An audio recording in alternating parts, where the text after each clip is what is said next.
Hey, it's Tim, Pickup Truck Plus SUV Talk, and I want to put this video to kind of answer some questions. I keep getting lots of comments on this channel because, as you know, I just bought a new 2023 Chevy Silverado that going to replace the 2022 Tundra, and that replaced the 2021 Ford F-50 Power Boost. And people are going, well, how can you buy these trucks? And how do you use them personal and business? Do you lose money when you sell them? There's always these questions come up, and I thought it'd be interesting to kind of talk about this stuff because it's not really a big secret, right? But it kind of is for some people. So let me back up for a minute. So in 2020, when COVID really hit, I was running actually two businesses. I had a creative design business where I was doing web design and graphic design, and I had my auto journalism business. I had done a lot of freelance writing that you see on the wall. I had done a lot of done too many videos. I've been on YouTube a couple years, but all of a sudden COVID hit, and what could you do during COVID? You could go outside. So we saw motorcycle sales grow. We saw boat sales, campers, all the outdoor activities. And how do you get those outdoor activities? How do you do the stuff get there? Well, you tow it with a truck or SUV. So as you imagine, my views just skyrocket, right? So sweating like crazy. So it's fantastic because I closed my other business down. I hired Jill. I mean, things were just rolling. But as we got to October that year, I take my numbers into a tax accountant in town. And I said, I've usually paid my taxes my own. I never really made that much money. I just kind of, did my own taxes and paid my bill. But in this case, things were changed. So I went to her and I said, hey, what should I do? This is my numbers. This is the trend that's happening. What should I do with the business? And she was like, you need to buy a truck. That's literally what she said. And it's funny because the bank was like, you need to buy a truck. My wife was like, you need to buy a truck. My accountant was like, you need to buy a truck. And I couldn't find a darn truck to buy. That's literally happened. And I finally got the Power Boost bought on December 26th, which may be stressful because you have to have it in your driveway. And for me, it's in my driveway, in my possession by 31st of the year. I can't just say I bought it. I can't sign a sale agreement, whatever. It's got to be in my possession because that's the way I read the IRS rules. And it just makes me feel better if I actually have it in my driveway by the year end. The other thing that happened, I think it was like 2019 or 18. The IRS changed their tax code. Section 179 changed. Used to be you depreciated vehicles over multiple years. 179 changed and said you can depreciate as much or as little as you want every year until it's all depreciated. So I went in and bought a new truck because I don't know if I said this. It's $40,000 was his tax bill. So if I bought a new truck, I had no $40,000 tax bill. It went away because I had this massive write-off, right? So it's part of a big tax write-off thing that happens. And that's why you see other YouTubers do the same thing and other outlets and things like that do the same thing. Is we are able to buy a truck now, which I really enjoy because I get more ownership of it. I get more ownership videos. I do more comparison videos. It just makes a lot of sense. And the reason why we sell trucks every year and why like other outlets like say TFL buys and sells trucks every year is that it's not only the tax write-offs, but again, it's the content creation. I get all these unique angles, unique things I can do. And then I can modify them if I want. I can drive them across country if I want.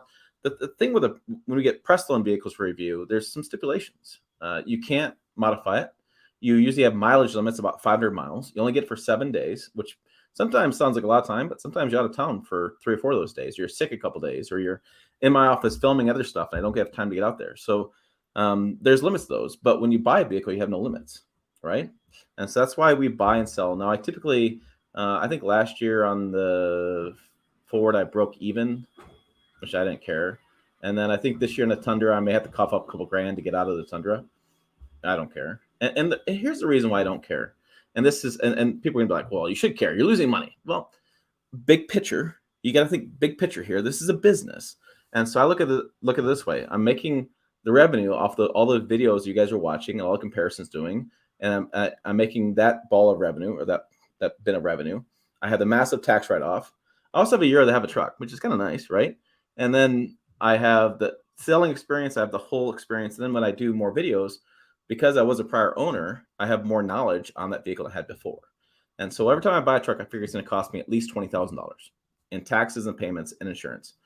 But the gamble is I'm going to make hopefully a lot more than $20,000 and make it a good purchase. And here's how you can see some of that stuff. So I'm going to put this on the screen. So I early on was watching Auto Vlog because I really just like this guy's personality and I like the way he talks about things, and he keeps me entertained. And so when I was early starting my YouTube channel and going, I would just basically go in the basement on my treadmill and I'd walk on my treadmill, watch how to YouTube videos.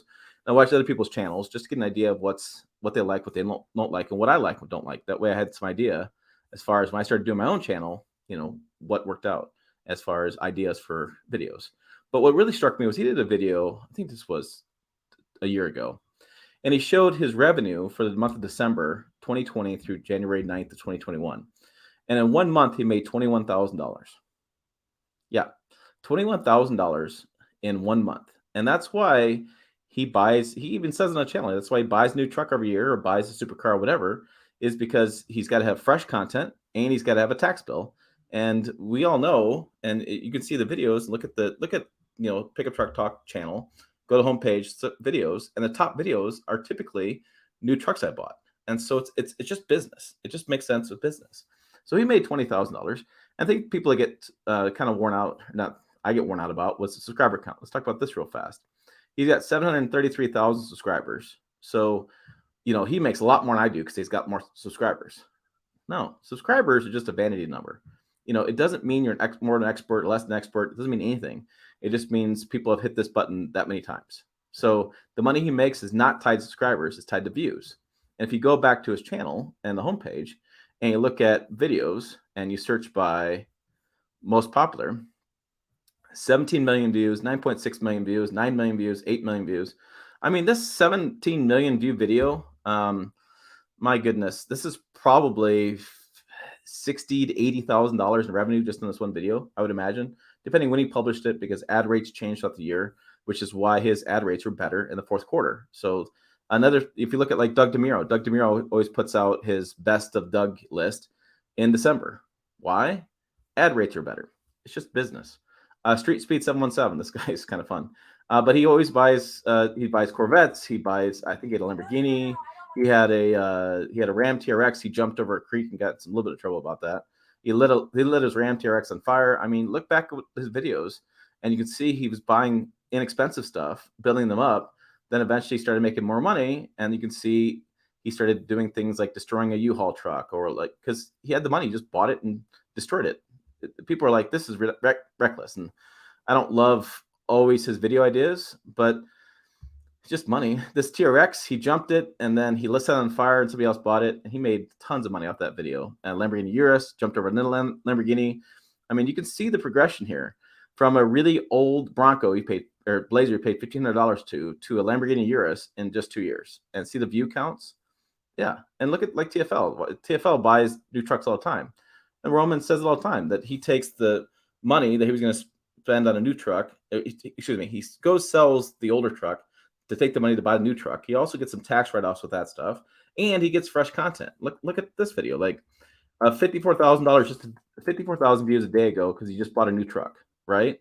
And he's doing some cold start videos like I am. He's doing the things they bought. So he bought the Tundra the same time I bought it. He bought the Hummer. I mean, there's a lot of money to be made on this stuff. I tell people all the time that there is a new millionaire made on YouTube every day. Think about how many channels there are, and globally, and how many viewers. There's like 2 billion viewers on the platform. Yeah, and then you can look up this stuff. This is socialblade.com. You can type in different YouTubers or channel names, and you'll see how much they're making. But you got to keep this grain of salt, right? So this said his annual estimated yearly earnings was $32,000. Well, we know that's not right. Fastlane Truck makes $252,000 a year. I don't think that's right. I think he makes a lot more than that. Street Speed, who just bought a Lamborghini Urus. You can tell me he made $84,000 and has a Lamborghini and has Corvettes. No, I mean, these numbers are wrong. But you kind of see where, if you look at from a perspective and think about like how these channels have changed, how they've evolved, and look back like at our channel. I mean, so like when I pull up the channel and I look back at overall, and I look at videos and I look at popular videos, right? So Tundra I bought, this was a really oddball one. The Ranger took off for some reason.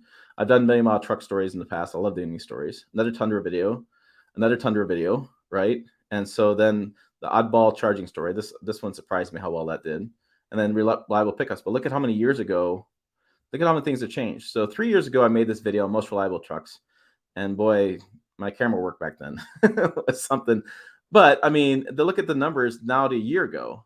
the view count I'm getting now versus what I got then. And so, this is where I talk to people all the time about starting YouTube channels. It's a long process. It's very difficult too to get some momentum, to get people watching, to get building an audience. It takes a long period of time. And so now the game is, what do I buy, and what do I buy that you guys want to watch, and trying to find the right truck that makes sense. And then what can I do with these trucks? What ideas do I have? What can I do as far as different ideas and modifications and stuff to keep you guys entertained over the course of a year, right? I mean, that's the game. And so I thought I'd explain it because people always want to ask me the questions on YouTube, and it's hard to explain all this 10-minute video in that little comments window. I just can't do it. So tax write-off, business reasons, new content, fresh content does better. You do tend to lose a little bit of money when you sell vehicles, but again, big picture, I'm making the money back on tax savings and revenue than I would when I lose. And I always use them for business because I'm always thinking of new ideas and new thoughts and what am I going to do with it. And if I'm driving around, like, we drive and we go grocery shopping today or whatever, I may think about something in a Silverado I never thought about before. So it's impossible for me to say one way or the other. But those are my details on this. This went way too long. I wanted to be like a 3-minute video. I'm sorry I got talking, but that's the details. So for more, check the videos over here, website down below. As always, thanks for watching. I will see you down the road.